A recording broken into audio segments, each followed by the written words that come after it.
Hi guys, today we're going to do lesson 13.3, which is problem solving using the area of a triangle. For these lessons, what we're going to be working on is combining your skills with solving equations and now using these geometry formulas. So what we're going to do is we're going to go through, set up our problem, we're going to plug in what we know, and then we're going to have to solve for one of the variables in the equation. I just wanted to take 1 second to remind you guys that for all of the Go Math lessons that we do, you can log into your Go Math account, and if you're having trouble with the topic that we're on and the videos are still not helping, you can go on and there's the math on the spot videos. So whatever lesson that we're on, you can watch the math on the spot and it will walk you through the whole thing. You can also access the interactive student edition from there. Okay, so let's get started. So for this problem, we have the Hudson High School wrestling team just won their state tournament and they've been awarded with a triangular pennant to hang on the wall in the school gymnasium. The base of the pennant is 1.5 feet long and it has an area of 2.25 square feet. So when we find the area of a triangle, we use the formula. Area is 1/2 the base times the height, right? So what you notice here is that we're given the base and we're given the area. And what we're supposed to find is the height. So it's a little bit different than what we've been doing in terms of geometry. But the good thing is it's nothing different than solving a regular 1 or 2 step equation, okay? So I'm gonna use the blanks to set it up, but I'd like to show you a slightly easier way. The first thing that you're going to do is you're going to set up your equation. You always write your formula first. So it's 1/2 base times height. Those of you who are using base times height divided by 2, you can do that, but it's going to be a little trickier in these situations. So now what we're going to do is we're going to decide what we're given. So they're giving us the base, which is 1.5, and they're giving us the area, which is 2.25. So in your formula, you're going to replace the b with 1.5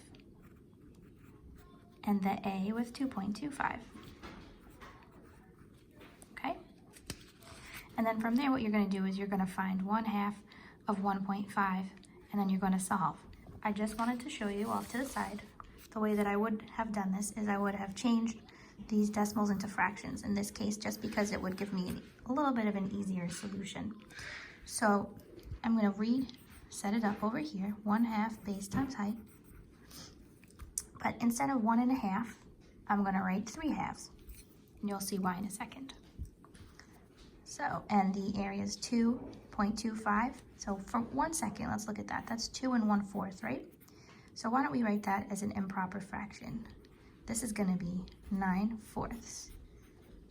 So that's 9/4 is equal to 1/2 times 1.5 is 3/2 times the height.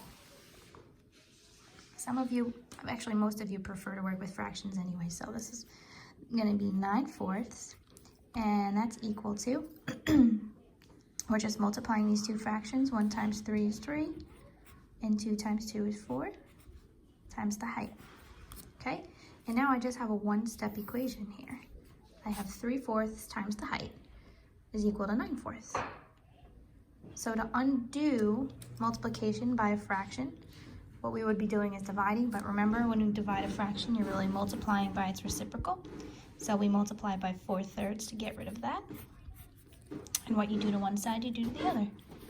And this is the main reason here why I wanted to do it this way. The 4's cancel out, and you're left with h is equal to 9/3. And we know that 9 divided by 3 is 3. So the height is equal to 3.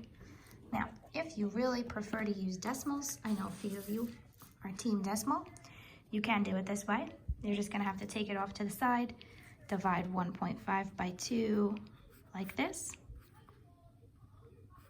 Okay, this 2 goes into 15 7 times. Then you add a 0. And then 2 goes into 10 5 times. So this would be 0.75 height, and then you would divide both sides by 0.75. So you just have a little bit more complicated division to do over here. It really just depends on what you prefer. You would have to move these decimals over, and then you'll end up getting 3 either way, okay? So that choice is yours. Okay, so the process one more time is just read the problem carefully, identify which pieces of your equation you're given, plug them in, and then you solve for whichever one is missing. So let's look at another example. The Your Turn says Renee is sewing a quilt whose pattern contains right triangles. Each quilt piece has a height of 6 inches and an area of 24 inches squared.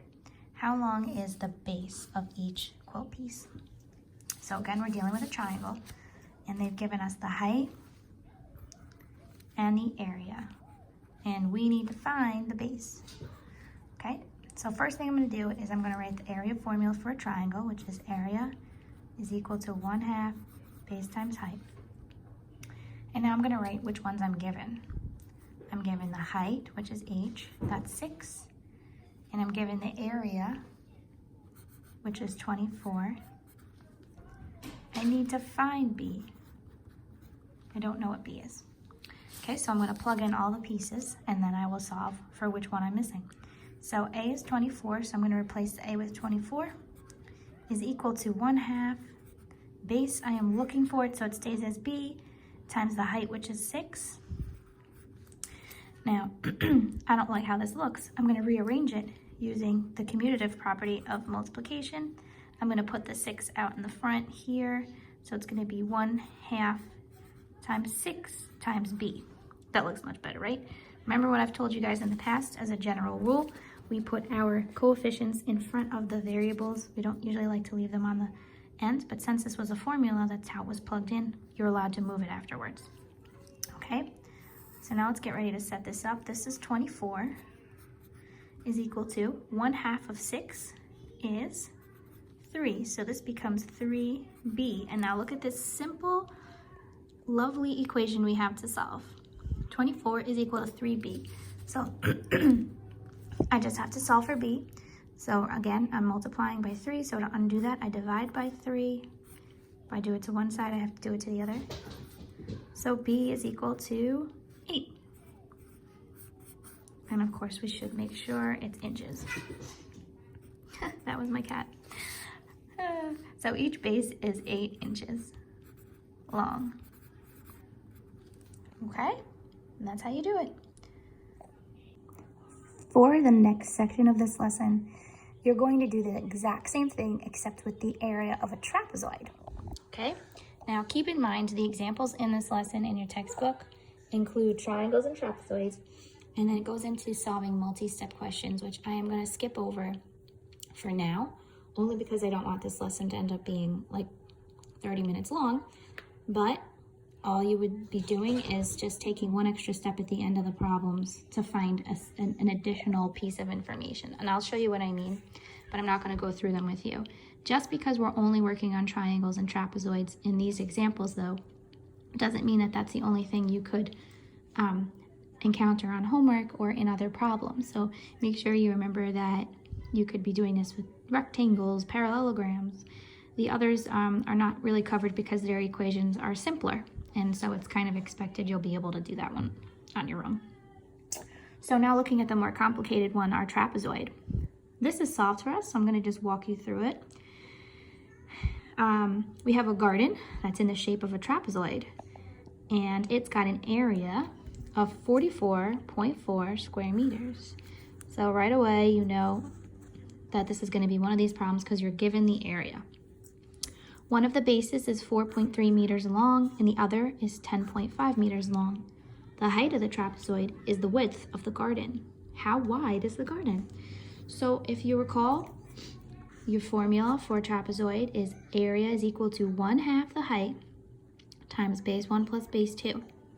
Remembering that the base 1 plus base 2 is in parentheses, which means that's always got to be taken care of before multiplying by the height. Okay? So Same thing as before. You identify what you're given. Here's base 1, here's base 2. And I hope you guys remember that if you decide to call this base 2 and this base 1, it doesn't matter because addition is commutative. Doesn't matter which one comes first. When you add them together, you're still going to have the same answer. And the area is 44.4. So you replace what you have. The A is replaced with the 44.4. The 1/2, the H, they stay the same, and we replace B1 with the 4.3 and B2 with the 10.5. Okay, and then inside the parentheses, we add them together, we end up with that 14.8. Now, the one step that's not shown here that I would do is I would take the extra step to move this number to the front here, so it would be 1/2 14.8 times H to easily see, because this step sometimes confuses students. So 1/2 of 14.8 is going to be 7.4. And then from there, you would divide both sides by 7.4 and find that the height is 6. It's really, really not bad, guys, as long as you just follow your order of operations when you're solving the equation and make sure that if you need to rearrange things like this, it sometimes pays to do that, makes it easier to see what to do. Okay, so let's try one of these on our own, and then I will discuss the multi-step problems with you. So the your turn question on the trapezoids section. The cross section of a water bin is shaped like a trapezoid. The bases of the trapezoid are 18 feet and 8 feet long. So far we know we're given the two bases. It has an area of 52 square feet. What is the height of the cross section? So I have a base 1 and I have a base 2. I have the area, and I'm supposed to be finding the height. So what I'm going to do is I'm going to first write the formula. So the area of a trapezoid is given by 1/2 of the height, parentheses, base 1 plus base 2. And guys, remember, you don't have to have that memorized. So if you need to look back, you can always find that in your notes. So now I'm going to just say what I have. So I have base 1 or base 2, whichever one you want to call it, 18. Then I have the other base, which is 8. Oops, forgot my equal sign. I have the area is equal to 52, and I am looking for the height.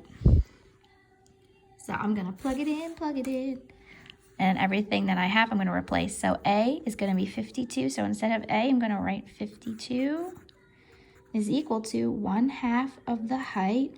I'm leaving the height as is because I don't know it. In the parentheses go base 1, which is 18, plus base 2, which is 8. Okay, now I've got an equation, but before I can think about solving anything, I'm going to follow PEMDAS, and I'm going to do what's inside those parentheses first. So I have 52 is equal to 1/2 H, and inside the parentheses, 18 plus 8 is going to give me 26. And now I'm at this spot again where this looks a little bit funky.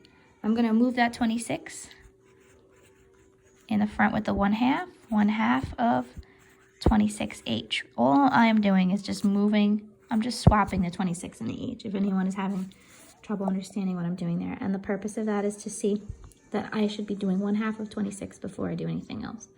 Okay? So 1/2 of 26 is 13. So I'm going to rewrite this again. That's 52 is equal to 13H. And my final step is going to be to divide both sides by 13. So I'm going to see that H is equal to 4. Okay? How nicely that worked out, right? So of course, when I write the answer up here, I'm going to make sure that I remember my units. So we were talking about feet. So the height is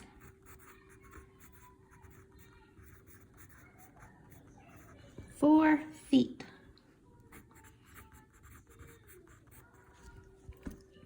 And that's it. So what I just wanted to quickly show you, because I'm not going to be doing these problems with you, these multi-step problems, I cross it out. It is included on your notes because initially I was going to do it, but this ended up taking a little longer than I anticipated. So basically what you're going to do is you're going to have the same problems like that we've been doing in this lesson. So in this case, we have a rectangular piece of fabric, and they're giving us the area, and they're saying that this piece of fabric is going to be used over and over again to cover up that area of the curtain. So once you figure out the area of the fabric, then you have to figure out how many pieces you need to cover that amount. So it's just going to be like 2 steps, okay? And it's not, in this case, you're not even finding something in that equation first. And then for the second one, it's the same exact thing. You have a parallelogram this time.